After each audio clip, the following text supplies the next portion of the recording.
तो आप सभी का स्वागत है। आज का टॉपिक है साइकोलॉजी केवीएस की विमर्शी चिंतन स्तर। विमर्शी चिंतन स्तर शब्द शिक्षक के साथ साथ शिक्षार्थी की ओर से विचारशीलता के उच्चतम स्तर का सूचक है। इस स्तर में मूल रूप से उन समस्याओं की समझ के लिए वैज्ञानिक पद्धति का उपयोग शामिल है जिनके साथ एक व्यक्ति का सामना होता है। इसमें दो चरण होते हैं: समस्या उठाना, समस्या को सुलझाना। शिक्षार्थी की व्यक्तिगत भागीदारी और समाधान प्राप्त करने के लिए इसकी भावना की तीव्रता शिक्षण और सीखने के लिए एक चिंतनशील स्तर की सफलता के संकेतक है।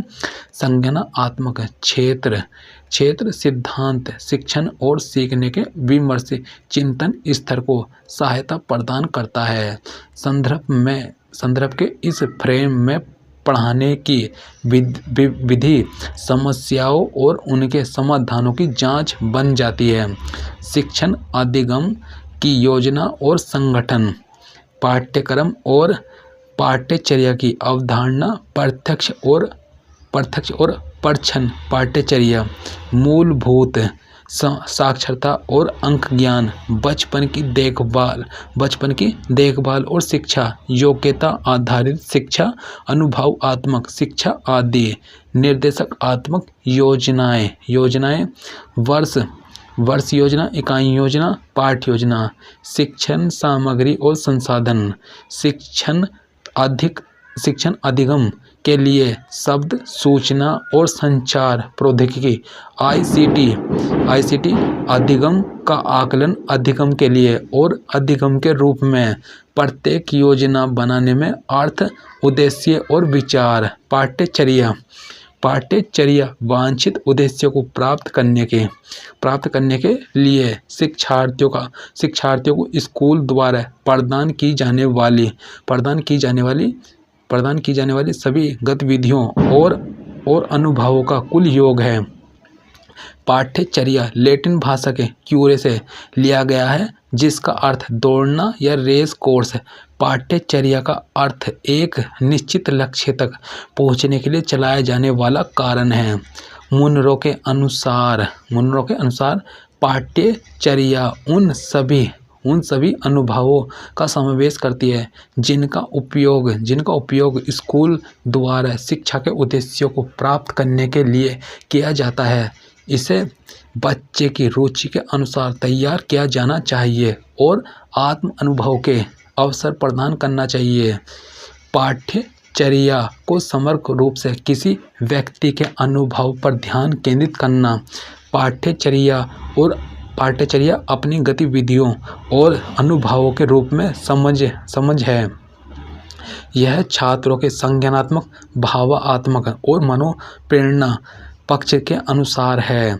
पाठ्यचर्या के मूल्यांकन के लिए बच्चों के लिए उपयुक्त दिशा निर्देश या विचार होते हैं जिनके द्वारा शिक्षक उनकी उपलब्धि का मूल्यांकन करता है।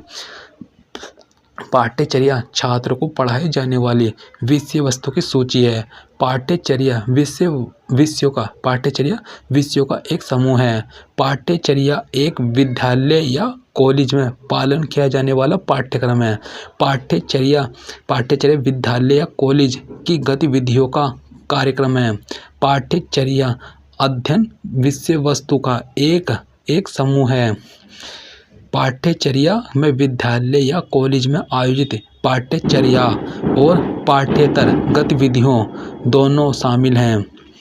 पाठ्यचर्या में वे सभी अनुभव शामिल होते हैं जो एक शिक्षार्थी विद्यालय या कॉलेज में प्राप्त करता है। इसमें है तुलना के लिए आधार। पाठ्यक्रम पाठ्यचर्या। अर्थ पाठ्यक्रम वह दस्तावेज है जिसमें किसी विषय में शामिल अवधारणाओं के सभी भाग शामिल होते हैं। पाठ्यचर्या समग्र सामग्री है जिसे एक शैक्षिक प्रणाली या पाठ्यक्रम में पढ़ाया जाता है। उत्पत्ति पाठ्यक्रम एक ग्रीक शब्द है। पाठ्यचर्या एक लैटिन शब्द है। निर्धारित कोई विषय एक पाठ्यक्रम प्रकृति वर्णनात्मक नियम के अनुसार क्षेत्र संकीर्ण चौड़ा पाठ्यचर्या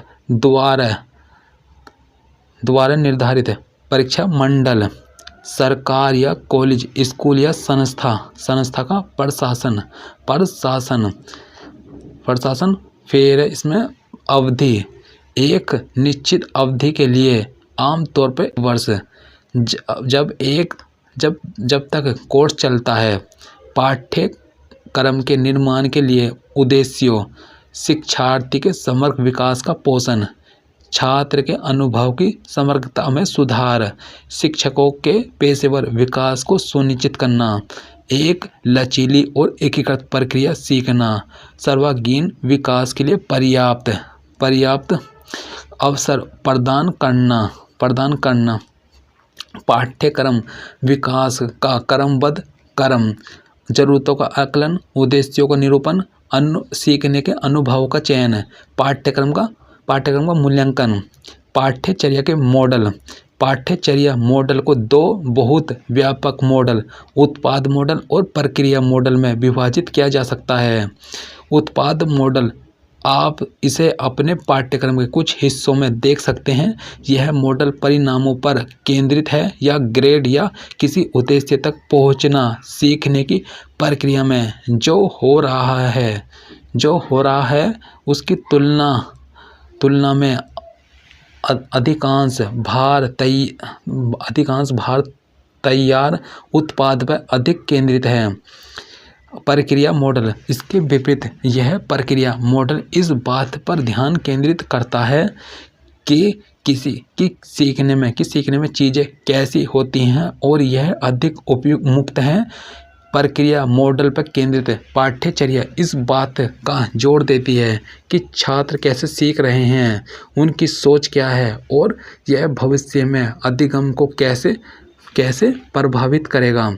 पाठ्यचर्या विकास का सिद्धांत इसमें है पाठ्य व औद्योगिक विकास, वैज्ञानिक प्रक्रिया और सामाजिक उन्नति के कारण सामाजिक वर्ग संबंधों में परिवर्तन से पाठ्यचर्या को परिवर्तन करना पड़ता है।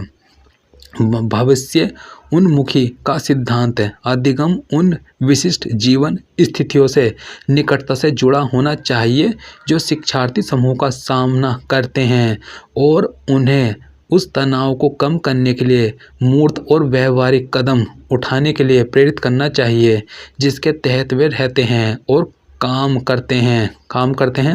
सहसंबंध का सिद्धांत पाठ्यचर्या समाज के लक्ष्यों और उद्देश्यों से संबंधित है।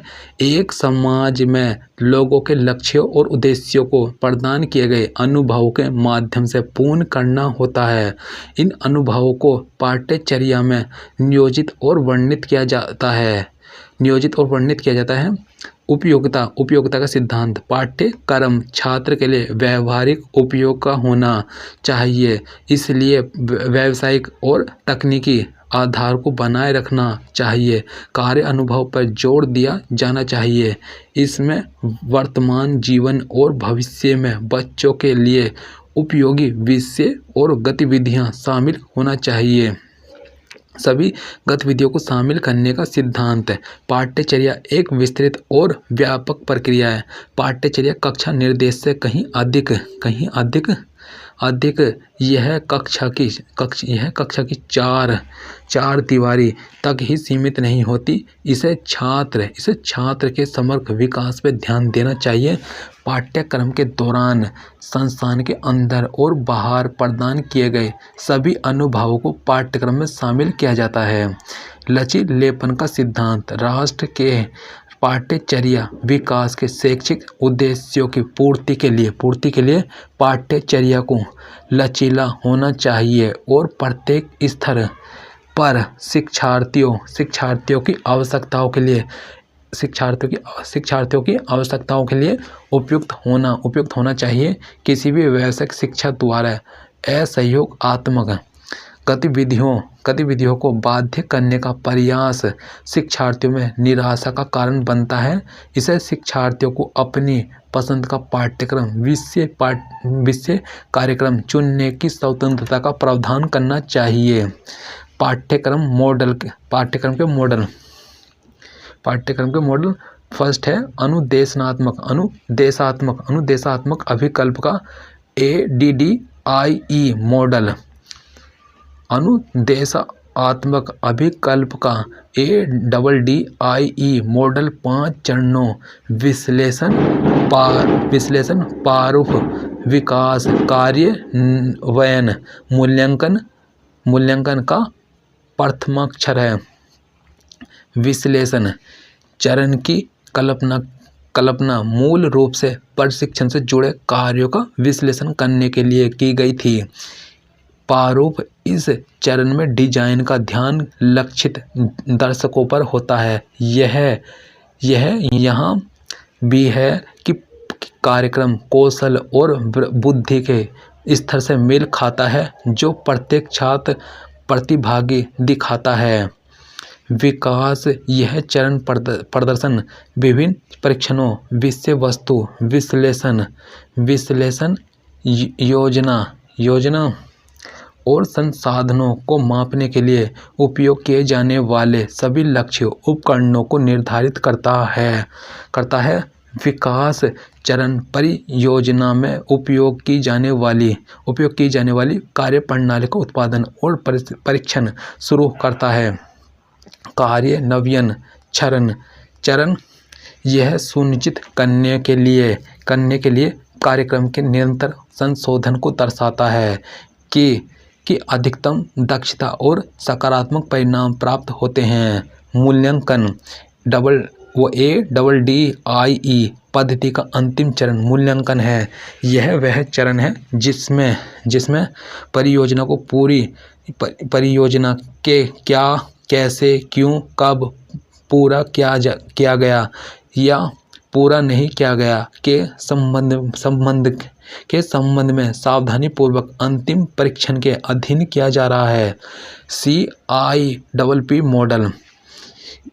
मॉडल इसमें है CIPP मॉडल 1983 में स्टेफन बीम द्वारा दिए गए पाठ्यक्रम मूल्यांकन के लिए एक मूल्यांकन मॉडल है जिसमें 4 तत्व हैं शामिल हैं।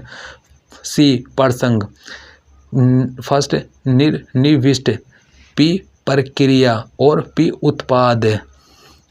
C प्रसंग है, I निर्दिष्ट है और P प्रक्रिया और P उत्पाद। स्कूल में शिक्षा की गुणवत्ता के मूल्यांकन के लिए इस मॉडल का प्रभावी ढंग से उपयोग किया जा सकता है। इसमें है यह संदर्भ मूल्यांकन निर्माताओं को लक्ष्य और उद्देश्यों को निर्धारित करने में मदद करने के लिए संदर्भ में लगातार जरूरतों और समस्याओं का आकलन करता है। इनपुट मूल्यांकन निर्णयकर्ताओं को उत्तम साधन चुनने में मदद करने के लिए उन लक्ष्यों को प्राप्त करने के लिए वैकल्पिक साधनों का आकलन करता है। इनपुट मूल्यांकन निर्णयकर्ताओं को उत्तम साधन चुनने में मदद करने के लिए उन लक्ष्यों को प्राप्त करने के लिए वैकल्पिक साधनों का आकलन करता है। उत्पाद मूल्यांकन वास्तविक सिरों की तुलना इच्छित सिरों से करता है और पुनरावर्तन निर्णयों की एक श्रृंखला की ओर जाता है। टायलर का उद्देश्य केंद्रित प्रतिमान सबसे प्रारंभिक पाठ्यचर्या मूल्यांकन प्रतिमान में से एक जो कि कई मूल्यांकन परियोजनाओं को प्रभावित करना जारी रखता है। यह राल्फ टायलर 1950 द्वारा प्रस्तावित किया गया था। यह स्टेटिंग ऑब्जेक्टिव, यह सिलेक्टिंग लर्निंग एक्सपीरियंस, फिर ऑर्गेनाइजेशन लर्निंग एक्सपीरियंस एलुएशन मूल्यांकन।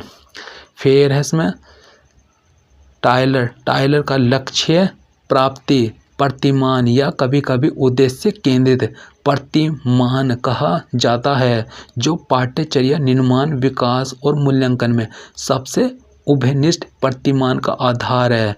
टायलर प्रतिमान 3 स्रोतों से पाठ्यक्रम के उद्देश्यों को प्राप्त करता है: छात्र, समाज और थर्ड है विषय वस्तु। इसमें टायलर प्रतिमान 4 प्रमुख भागों से मिलकर बना है। ये हैं, फर्स्ट है अधिगम के अनुभव के उद्देश्यों को परिभाषित करना। थर्ड है परिभाषित उद्देश्यों को पूरा करने के लिए अधिगम की गतिविधियों की पहचान करना। थर्ड है परिभाषित उद्देश्यों को प्राप्त करने के लिए अधिगम की गतिविधियों का आयोजन। और फोर्थ है अधिगम के अनुभवों का मूल्यांकन और आकलन करना। हिल्डा तबा सबसे प्रभावशाली शिक्षाविदों में से एक थी। उसने एक संपर्त्य विकास रणनीति विकास की, जिसे आगमनात्मक मॉडल या संपर्त्य विकास मॉडल CDM के रूप में भी जाना जाता है। पाठ्यचर्या विकास के हिल्डा तबा मॉडल के चरण: शिक्षार्थियों की आवश्यकताओं का निदान। शिक्षक, जो पाठ्यचर्या निर्माता भी है, उन छात्रों की आवश्यकताओं की पहचान करके प्रक्रिया शुरू करता है जिसके लिए पाठ्यचर्या की योजना बनाई जानी चाहिए। उदाहरण के लिए, अधिकांश छात्र गंभीर रूप से सोचने में असमर्थ हैं। उद्देश्यों का निरूपण: जब शिक्षार्थी की उन आवश्यकताओं की पहचान कर लेता है जिन पर ध्यान देने की आवश्यकता होती है, तो वह उन उद्देश्यों को निर्दिष्ट करता है जिनके द्वारा आवश्यकता की पूर्ति की जाएगी। इसमें है विषय वस्तु का चयनित या सर्जित उद्देश्य पाठ्यचर्या की विषय वस्तु या विषय वस्तु का सुझाव देते हैं। न केवल उद्देश्यों और सामग्री का मिलान होना चाहिए, बल्कि चुनी गई सामग्री की वैधता और महत्व को भी निर्धारित करने की आवश्यकता है, यानी सामग्री की प्रासंगिकता और महत्व। विषय वस्तु का संगठन: एक शिक्षक न केवल विषय वस्तु का चयन कर सकता है, बल्कि शिक्षार्थियों की परिपक्वता, उनकी शैक्षणिक उपलब्धि और उनकी रुचियों को ध्यान में रखते हुए इसे एक विशेष क्रम में व्यवस्थित करना चाहिए। सीखने के अनुभवों का चयन: छात्रों को सामग्री प्रस्तुत की जानी चाहिए और उन्हें सामग्री के साथ जोड़ा जाना चाहिए। इस बिंदु पर शिक्षक को उचित निर्देशात्मक पद्धति का चयन करना चाहिए जो छात्रों को सामग्री के साथ शामिल करे। सीखने की गतिविधियों का संगठन: सीखने की गतिविधियों को सामग्री, अनुक्रम और शिक्षार्थियों की विशेषताओं दोनों के आधार पर एक क्रम में व्यवस्थित किया जाना चाहिए। शिक्षक को उन छात्रों को ध्यान में रखना चाहिए जो वह पढ़ा रहे होंगे। मूल्यांकन: पाठ्यचर्या योजनाकार यानी शिक्षक को यह निर्धारित करना चाहिए कि किन उद्देश्यों को पूरा किया गया है। सीखने के उद्देश्यों की उपलब्धि का आकलन करने के लिए मूल्यांकन प्रक्रियाओं को डिजाइन करने की आवश्यकता है। पाठ्यचर्या के प्रकार: अधिगमकर्ता केंद्रित पाठ्यक्रम: अधिगम कराने की पूरी प्रक्रिया का केंद्र बिंदु शिक्षक नहीं बल्कि बच्चा होता है। बच्चा कक्षा प्रक्रिया में सक्रिय भागीदार होता है। एक लोकतांत्रिक माहौल है ताकि बच्चे को दूसरों के साथ बातचीत करने के अधिकतम अवसर मिले। शिक्षक और बच्चों द्वारा संयुक्त रूप से शिक्षण अधिगम की योजना और उनकी निगरानी को दर्शाता है। पाठ्यक्रम और निर्देशात्मक सामग्री बच्चे के सर्वांगीण विकास को बढ़ावा देने के साधन के रूप में कार्य करती है और अपने आप में समाप्त नहीं होती। शिक्षण अधिगम का लक्ष्य न केवल बच्चों को ज्ञान प्राप्त करने में सहायता करना है, बल्कि व्यक्तित्व के सर्वांगीण विकास को बढ़ावा देना भी है। शिक्षकों द्वारा नियोजित बच्चों द्वारा की जाने वाली गतिविधियों केवल पाठ्य पुस्तक के बजाय बच्चों के लिए सीखने का माध्यम बन जाती है। शिक्षक एक ही समय में सभी बच्चों की ज़रूरतों को पूरा करने के लिए कई तरह के शिक्षण अधिगम रणनीतियों को अपनाता है। जॉन डीवी रूसो और पार्कर द्वारा बाल केंद्रित पाठ्यक्रम परिप्रेक्ष्य को स्वीकार और प्रचारित किया गया था। हालांकि उन सभी के बचपन की अवस्था पर अलग अलग दृष्टिकोण हैं। विषय केंद्रित पाठ्यक्रम अवधारणाओं पर महत्व दिया जाता है, जिसके चारों ओर सभी शिक्षण और अधिगम की गतिविधियाँ घूमती हैं। जीवन केंद्रित पाठ्यक्रम शिक्षा पर अंतर्राष्ट्रीय आयोग 1999 में आजीवन अधिगम की अवधारणा पर जोर दिया। जीवन भर शिक्षा 4 प्रमुख सिद्धांतों या स्तंभों पर आधारित होती है, जो कि निम्नलिखित हैं: जानकर सीखना, करके सीखना, होकर सीखना, साथ रहकर सीखना। योग्यता आधारित पाठ्यक्रम इसे कार्य उन्मुख या गतिविधि आधारित पाठ्यक्रम के रूप में भी जाना जाता है। एक शिक्षार्थी को क्या करना चाहिए और पाठ्यक्रम के दौरान उसे क्या सीखना चाहिए। मूल प्रश्न यह है कि मेकिंग को इस तरह के पाठ्यक्रम की योजना बनाते हैं, उन कार्यों पर ध्यान केंद्रित किया जाता है ये जो एक सफल स्नातक नर्स के एक सक्षम पेशेवर के रूप में करने की आवश्यकता होती है।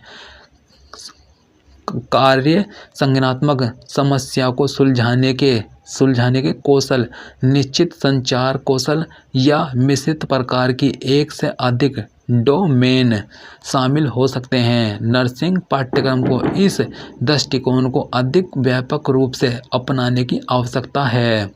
मूल पाठ्यक्रम मुख्य पाठ्यक्रम को छात्रों के सभी समूहों द्वारा समान स्तर के अध्ययन के साथ अध्ययन और महारत के लिए पाठ्यक्रम में शामिल किसी विषय या अनुशासन के आवश्यक या प्रमुख पहलू के रूप में परिभाषित किया गया है। वर्तुलाकार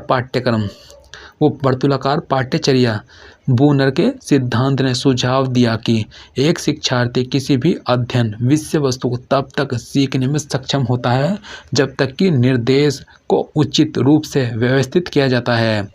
बूनर संकेतीकरण को की एक प्रणाली का सुझाव देते हैं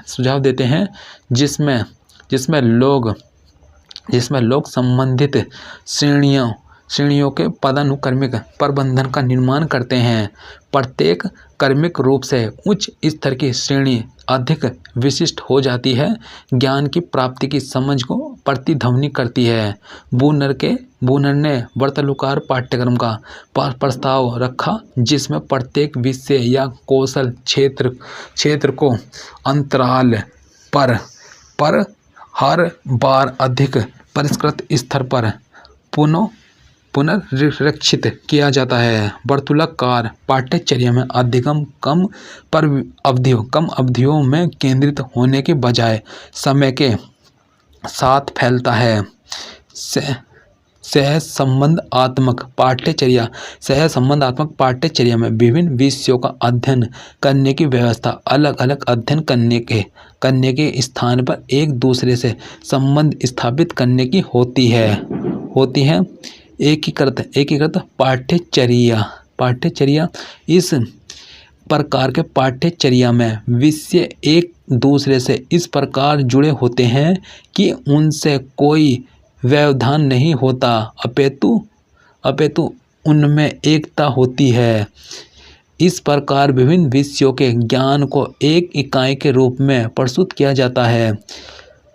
प्रत्यक्ष, लिखित या औपचारिक पाठ्यचर्या। जिन विषयों को पढ़ाया जाएगा वे विद्यालय के मिशन की पहचान करते हैं और ज्ञान और कौशल जो विद्यालयों को सफल छात्रों को प्राप्त करने की उम्मीद है। यह वह है जो स्कूली अनुभवों के औपचारिक निर्देश के हिस्से के रूप में लिखा गया। यह एक पाठ्यक्रम दस्तावेज, ग्रंथों, फिल्मों और सहायक शिक्षण सामग्री को संदर्भित कर सकता है जो स्कूल के जानबूझकर निर्देशात्मक कार्यसूची का समर्थन करने के लिए अत्यधिक चुना जाता है। इस प्रकार प्रत्यक्ष पाठ्यचर्या पाठ्यक्रम आमतौर पर उन लिखित समझ और दिशाओं तक ही सीमित होता है जो अक्सर सामूहिक रूप से प्रशासकों, पाठ्यक्रम निदेशकों और शिक्षकों द्वारा औपचारिक रूप से नामित और समीक्षा की जाती है। प्रच्छन्न या अनौपचारिक या अंतर्निहित पाठ्यचर्या। एक प्रच्छन्न पाठ्यचर्या एक अज्ञात या किसी का ध्यान नहीं जाना वाला पाठ्यक्रम है जो अक्सर अलिखित होता है। विभिन्न साधनों के माध्यम से संगठन द्वारा शिक्षाप्रद निवेश को स्पष्ट रूप से प्रदान किया जाता है। शिक्षार्थी कक्षा और स्कूल के सामाजिक परिवेश से बहुत कुछ सीखते हैं। शिक्षार्थियों के साथ अंतःक्रिया के दौरान एक शिक्षक शिक्षाप्रद निवेश प्रदान करता है जिसे पहले उसके द्वारा नियोजित और डिजाइन नहीं किया जा सकता। इसमें है विभिन्न शाब्दिक व्यवहार जैसे इशारों और मुद्राओं, आँखों के संपर्क, अधिगम व्यवहार की सराहना के माध्यम से शिक्षक कई चीज़ों को खुलासा करता है। एक प्रच्छन्न पाठ्यचर्या में स्कूल और उसके शिक्षकों की मूल प्रणाली भी शामिल है। इसलिए एक प्रच्छन्न पाठ्यचर्या उतना ही महत्वपूर्ण है जितना कि प्रत्यक्ष पाठ्यचर्या। शिक्षार्थी स्कूल में कार्य करने के उचित तरीके सीखते हैं जो प्रच्छन्न पाठ्यचर्या हिस्सा है। बहिष्कृत पाठ्यचर्या, शून्य पाठ्यचर्या। यह उस पाठ्यचर्या को संदर्भित करता है जिसे पढ़ाया नहीं जाता। इसका अर्थ है कि पाठ्यचर्या सामग्री सचेत रूप से नहीं बल्कि हमारी चुप्पी से सिखाए जाते हैं। शारीरिक रूप से स्कूल में सब कुछ सिखाना संभव नहीं होता, इसलिए कई विषयों और विषय क्षेत्रों को जानबूझकर बाहर रखा गया है।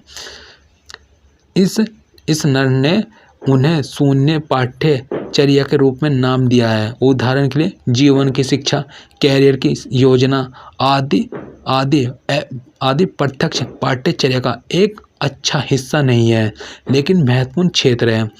इस ने इन्हें शून्य पाठ्यचर्या के रूप में नाम दिया। उदाहरण के लिए जीवन की शिक्षा, कैरियर की योजना आदि प्रत्यक्ष पाठ्यचर्या का एक अच्छा हिस्सा नहीं है लेकिन महत्वपूर्ण क्षेत्र है। मूलभूत साक्षरता और अंक ज्ञान। मूलभूत साक्षरता इसमें है अक्षरों को पहचानना और प्रारंभिक या अंतिम शब्दों की पहचान करें। मूलभूत अंक ज्ञान, संख्याओं को पहचाने। फिर सेकंड है इसमें है परिचित शब्द पढ़े। और इसमें है सेकंड संख्याओं के बीच भेद करें। और इसमें है थर्ड समझकर सुनो। और इसमें लुप्त संख्याएं ज्ञात कीजिए। और फोर्थ धारा प्रभाव और समझ के साथ मौखिक रूप से पढ़ें। जोड़ घटाव और शब्द समस्याओं को हल करें। प्रधानमंत्री का आर्थिक सलाहकार परिषद EAC-PM ने 16 दिसंबर 2021 को भारत में मूलभूत साक्षरता और संख्यात्मकता की स्थिति पर रिपोर्ट जारी की थी। इंस्टीट्यूट फॉर कॉम्पिटिटिवनेस ने रिपोर्ट तैयार की। यह एक बच्चे के समग्र विकास में प्रारंभिक शिक्षा के वर्षों के महत्व पर प्रकाश डालता है। यह आगे राष्ट्रीय शिक्षा नीति 2020 की भूमिका पर प्रकाश डालता है। मूलभूत शिक्षा और संख्यात्मकता बुनियादी पढ़ने लिखने और गणित कौशल को संदर्भित करती है। आधारभूत साक्षरता और संख्यात्मक सूचकांक भारतीय राज्यों और केंद्र शासित प्रदेशों में 10 वर्ष से कम आयु के बच्चों में मूलभूत शिक्षा की समग्र स्थिति की समझ स्थापित करता है। सूचकांक में 5 स्तंभ शामिल हैं। 5 स्तंभ हैं: शिक्षा तक पहुँच, बुनियादी स्वास्थ्य, शैक्षिक अवसंरचना, सीखने का परिणाम, शासन, शून्य भूख, अच्छा स्वास्थ्य और भलाई और शिक्षा तक पहुँच महत्वपूर्ण सतत विकास लक्ष्य हैं जिन्हें आधारभूत साक्षरता और संख्यात्मकता सूचकांक के साथ मैप किया गया है। शिक्षा मंत्रालय ने 2026-27 तक कक्षा 3 के अंत तक देश में प्रत्येक बच्चे को मूलभूत साक्षरता और संख्यात्मकता सुनिश्चित करने के लिए समझ और संख्यात्मकता के साथ पढ़ने में दक्षता के लिए राष्ट्रीय पहल NIPUN शुरू की है। इसमें है यह मिशन पूर्व स्कूल से कक्षा 3 सहित 3 से 9 वर्ष के आयु वर्ग के बच्चों पर ध्यान केंद्रित करेगा। जो बच्चे कक्षा 4 और 5 में हैं और अभी भी मूलभूत कौशल प्राप्त नहीं कर पाए हैं उन्हें व्यक्तिगत शिक्षक मार्गदर्शन और आवश्यक दक्षताओं को प्राप्त करने के लिए वर्गीकृत शिक्षण सामग्री प्रदान की जाएगी। मूलभूत साक्षरता और संख्यात्मकता की जरूरत, कम सीखने का स्तर, ड्रॉप आउट दर में वृद्धि, अनुचित भाषा और गणितीय कौशल, मूलभूत साक्षरता और संख्या ज्ञान के उद्देश्य। इसमें है कक्षा 3 में प्रवेश करते समय शिक्षार्थियों को अर्थपूर्ण पढ़ने और लिखने में सक्षम बनाना। ग्रेड 2 तक के युवा शिक्षार्थियों के बीच संख्यात्मकता और इससे संबंधित अवधारणाओं से संबंधित बुनियाद समझ और दक्षताओं का विकास करना।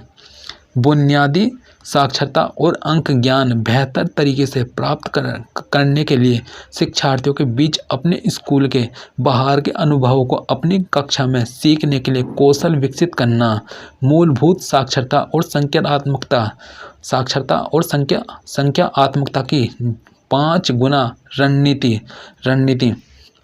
पाठ्यचर्या सुधार, युवा छात्रों में सीखने के लिए जिज्ञासा विकसित करना। इसमें है शैक्षिक नवाचार में आएगा नवीन कक्षा प्रक्रियाओं और शैक्षणिक हस्तक्षेपों का विकास करना। शिक्षा कार्यक्रमों का पुनर्गठन, कक्षाओं में अनुकूल वातावरण बनाने के लिए शिक्षकों को प्रशिक्षित करना। पुनर्विलोकन, आकलन, बेहतर पाठ्यक्रम और शिक्षा शास्त्र के लिए आकलन को सीखने के विभिन्न अंग के रूप में देखा जाना चाहिए। प्रशासनिक सहायता, सभी शिक्षा हितधारक मिलकर काम करें। इसमें है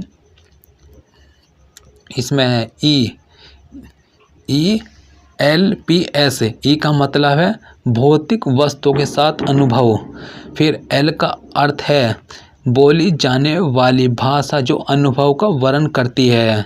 P का अर्थ है चित्र जो प्रतिनिधित्व करते हैं अनुभव। और S का लिखित प्रतीक जो अनुभव का सामान्यकरण करते हैं। इसमें है मूलभूत साक्षरता और अंक ज्ञान सीखने के लिए एक तत्काल और आवश्यक शर्त। पढ़ने और लिखने की क्षमता और संख्याओं के साथ बुनियादी संचालन करने की क्षमता एक आवश्यक आधार है और सभी भविष्य की स्कूली शिक्षा और आजीवन सीखने के लिए एक अनिवार्य शर्त है। सभी बच्चों के लिए मूलभूत साक्षरता और संख्या ज्ञान प्राप्त करना एक अत्यावश्यक राष्ट्रीय मिशन बन गया है, जिसमें कई मोर्चों पर तत्काल उपाय किए जाने हैं और स्पष्ट लक्ष्य जो अल्प अवधि में प्राप्त किए जाएंगे। शिक्षा प्रणाली की सर्वोच्च प्राथमिकता 2025 तक प्राथमिक विद्यालय में सार्वभौमिक मूलभूत साक्षरता और अंक ज्ञान हासिल करना होगा। बाकी की यह नीति हमारे छात्रों के लिए तभी प्रासंगिक होगी जब यह सबसे बुनियादी सीखने की आवश्यकता यानी मूलभूत स्तर पर पढ़ना, लिखना और अंकगणित पहले हासिल की जाती है। इसके लिए मानव संसाधन विकास मंत्रालय MHRD द्वारा प्राथमिकता के आधार पर बुनियादी साक्षरता और संख्यात्मकता पर एक राष्ट्रीय मिशन स्थापित किया जाएगा। इसमें है तदनुसार सभी राज्य या केंद्र शासित प्रदेश सरकारें सभी प्राथमिक विद्यालयों में सार्वभौमिक मूलभूत साक्षरता और संख्यात्मकता प्राप्त करने के लिए चरण की पहचान करते हुए तुरंत एक कार्यान्वयन योजना तैयार करेगी। मूलभूत साक्षरता के लिए लक्ष्य बाल वाटिका या उम्र 5-6 मौखिक भाषा पढ़ना लिखना। फर्स्ट है दोस्तों और शिक्षकों से बात करता है, पढ़ने में पुस्तकों को देखता है और चित्रों की सहायता से कहानी को पढ़ने का प्रयास करता है। लिखने में फर्स्ट पहचानने योग्य अक्षर बनाने के लिए नाटक के दौरान लिखने की क्रिया का अनुकरण करता है। फिर है सेकंड में आएगा तुकबंदी या कविताएं समझ के साथ गाती है। इसमें है सेकंड कुछ जाने पहचाने दोहराए गए शब्दों की ओर इशारा करना और पहचानना शुरू करता है। दृष्टि शब्द या कंटेनर या भोजन के रैपर पर शब्द है, मतलब पढ़ने में। और लिखने में आएगा सेकंड 4 आत्म अभिव्यक्ति को घसीटता या खींचता और पेंट करता। फिर है इसमें थर्ड है पढ़ने में है, इसमें है अक्षरों और संबंधित ध्वनियों को पहचानता है, एक पेंसिल का उपयोग करता है और पहचानने योग्य अक्षरों को बनाने के लिए उसकी संपत्ति रखता है लिखने में। और फोर्थ में है कम से कम 2 से 3 अक्षरों वाले साधारण पहनावे को पढ़ता है। और जबकि लिखने में अपना पहला नाम पहचानता है और लिखता है। फिर इसमें कक्षा 1 या आयु 6 से 7 मौखिक भाषा पढ़ना लिखना। फर्स्ट है अपनी ज़रूरतों परिवेश के बारे में दोस्तों और कक्षा शिक्षक के साथ बातचीत करें। और इसमें है पढ़ना में जोर से पढ़ने कहानी सुनाने के सत्र के दौरान सक्रिय रूप से भाग लेता है और कहानी सत्र के दौरान और बाद में सवालों के जवाब देता है। रंगमंच की सामग्री और कठपुतलियों के साथ परिचित कहानी का अभिनय करें। लिखने में आएगा फर्स्ट परिचित संदर्भों कहानी कविता या पर्यावरण प्रिंट आदि में आने वाले शब्दों में मात्राओं के साथ परिचित विकसित करता है। सेकंड है मौखिक भाषा में कक्षा में उपलब्ध प्रिंट के बारे में बात करता है। अब पढ़ने में है आविष्कृत वर्तनी वाले शब्दों को लिखने के लिए ध्वनि प्रतीक पत्राचार का उपयोग करता है। फिर है इसमें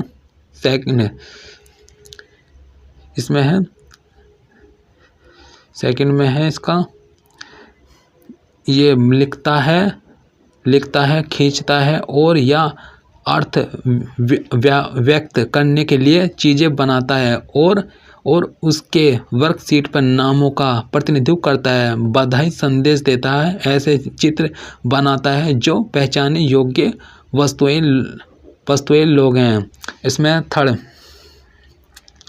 इसमें तुकबंदी कविता गाने क्रिया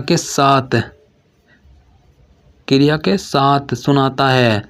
इसमें है आविष्कृत वर्तनी वाले शब्दों को लिखने के लिए ध्वनि प्रतीक पत्राचार का उपयोग करता है।